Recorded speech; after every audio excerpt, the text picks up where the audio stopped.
The title of this one might be a little tricky, but anywho, we meet again, my darling subjects.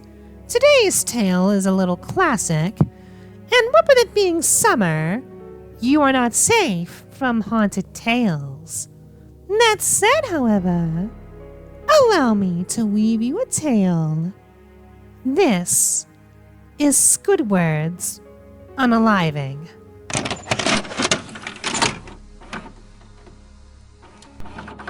I just want to start off by saying that if you want an answer at the end, prepare to be disappointed. There isn't one. I was an intern in Nickelodeon Studios for a year in 2005 for my degree in animation. It wasn't paid, of course. Most internships aren't. But it did have a perk beyond education. To adults, it might not seem like a big one, but most kids at the time would go crazy for it. Since I worked directly with the editors and animators, I got to view new episodes days before they aired. I'll get right into it without giving too many unnecessary details. They had recently made the Spongebob movie. The entire staff was somewhat sapped of creativity, so it took them longer to start up the season. But the delay lasted longer for more upsetting reasons. There was a problem with the Series 4 premiere that set everyone and everything back several months. Me and two other interns were in an editing room, along with the lead animators and sound editors, for the final cut of an episode. We received the copy that was supposed to be Fear of a Krabby Patty and gathered around the screen to watch. Now, given that the final cut isn't final yet, animators often put up a mock title card at the beginning. It's sort of an inside joke for us, with phony, oftentimes lewd titles being used, such as How Sex Doesn't Work instead of Rock-a-Bye Alive, in which SpongeBob and Patrick adopt a sea scallop. Nothing particularly funny, just work-related chuckles. So when we saw the title card, Squidward's Unaliving, we didn't think of it as more than a morbid joke. One of the other interns did a small throat laugh at it. The episode started with the happy-go-lucky music playing as normal. The story began with Squidward practicing his clarinet, hitting a few sour notes like normal. We hear SpongeBob laughing outside. Squidward stops, yelling at him to keep it down, as he had a concert that night and needs to practice. SpongeBob says okay and goes to see Sandy with Patrick. The bubble splash screen comes up and we see the ending of Squidward's concert. This is when things began to seem off.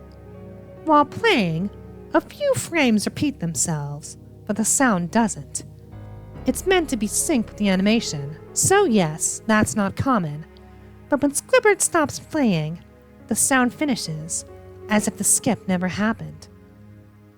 There is slight murmuring in the crowd before they begin to boo him. Not the normal cartoon booing that's common in the show, mind you. You could clearly hear malice in it. Squidward's in full frame and looks visibly afraid. The shot goes to the crowd with SpongeBob in center frame. He too is booing, which is very much unlike him. That isn't the oddest thing, though. What's odd is that everyone had hyper-realistic eyes, all very detailed. Clearly not shots of real people's eyes, but something a bit more real than CGI. The pupils were red. Some of us looked at each other, obviously confused, but since we weren't the writers, we didn't question its appeal to children yet. The shot goes to Squidward sitting on the edge of his bed, looking very forlorn. The view out of his porthole window is of a night sky, so it isn't very long after the concert. The unsettling part is that at this point, there's no sound, literally zero sound. Not even the feedback from the speakers in the room. It's as if the speakers were turned off, although their statuses showed them working very perfectly. Squidward just sits there in silence, blinking, for about 30 seconds, then starts to sob softly. He puts his tentacles over his eyes and cries quietly for a full minute more. All the while, a sound in the background is very gradually growing from nothing to barely audible. It sounds like a slight breeze through a forest. The screen begins to slowly zoom in on his face.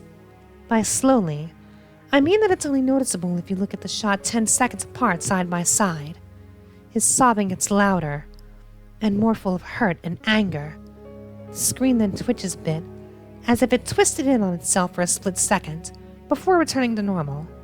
The wind through the trees sound gets louder and more severe, as if a storm is brewing somewhere.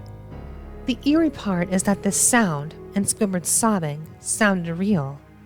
It's like as if it wasn't coming from the speakers, but that the speakers themselves were holes that the sounds were traveling through from the other side. As good as the sound as the studio likes to have, they don't have the equipment to be able to produce audio of this quality. Below the sound of the wind and sobbing, a very faint but audible sounded like something laughing. It came at odd intervals and never lasted more than a second, so you had a hard time pinning it down. We watched this episode twice, so pardon me if things sounded too specific, but I've had time to think about this. After 30 seconds of this, the screen blurred and twitched violently, and something flashed over it, as if a single frame was replaced. The lead animation editor paused and rewound frame by frame. What we saw was horrible. It was a still photo of a dead child. He couldn't have been more than 6. His face was mangled and bloodied. One eye dangling over it popped. He was naked down to his underwear, his stomach crudely cut open, and his entrails splayed out beside him. He was laying on some pavement that was probably a road. The most upsetting part is that there was a shadow of the photographer, but no crime tape, evidence tags, or markers, and that the angle was completely off for a shot designed to be evidence. It would seem that they were the person responsible for the child's death. We were, of course, mortified, but pressed on, hoping that this was just a sick joke.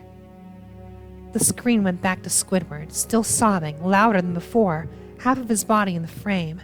The blood was also done in a hyper-realistic style, looking as if you would get it on your fingers if you touched the screen. The wind now sounded as if there were a gale blowing through the forest. There were even snapping sounds like of branches. The laughing, a deep baritone, lasted for longer intervals and came more frequently. After about 20 seconds, the screen again twisted and showed a single frame photo. The editor was reluctant to go back. We all were, but he knew he had to. This time, the photo appeared to be of a little girl, no older than the first child. She was laying on her stomach, her barrettes in a pool of blood next to her. Her left eye was damaged in the same way as the boy, and she was naked, except for underpants. Her entrails were piled on top of her, above another crude cut along her back. Again, and the photographer's shadow was visible, very similar in size and shape to the first. I had to choke back vomit, and one intern, the only female in the room, ran out. The show resumed. After about 5 seconds after this photo played, Squidward went silent.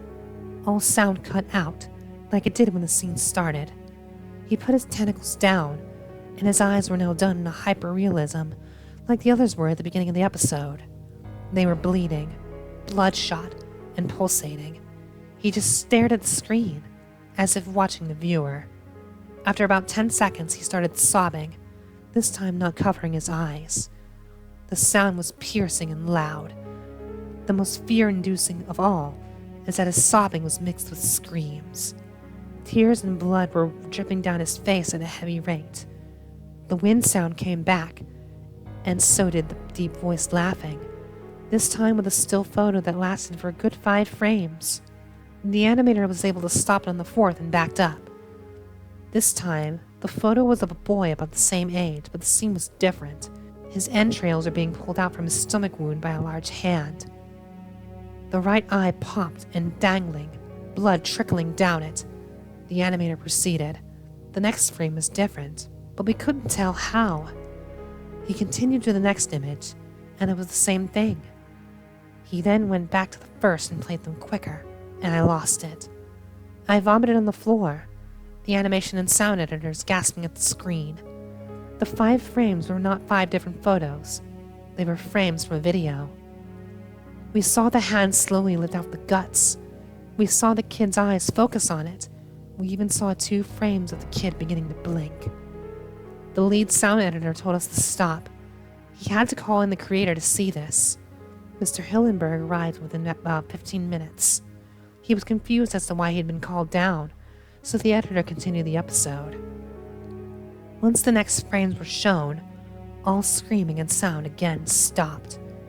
Squidward was just staring at the viewer, his face taking up the full frame for about 3 seconds. The shot quickly panned out. That deep voice said, "Do it." And we see a shotgun in Squidward's hands. He immediately puts the gun in his mouth and pulls the trigger. Realistic blood and viscera splatters the wall behind him and his bed, and he flies back with force. The last 5 seconds of the episode show his body on the bed and its side, one eye dangling from what's left of his head above the floor, staring blankly at it. The episode then ends.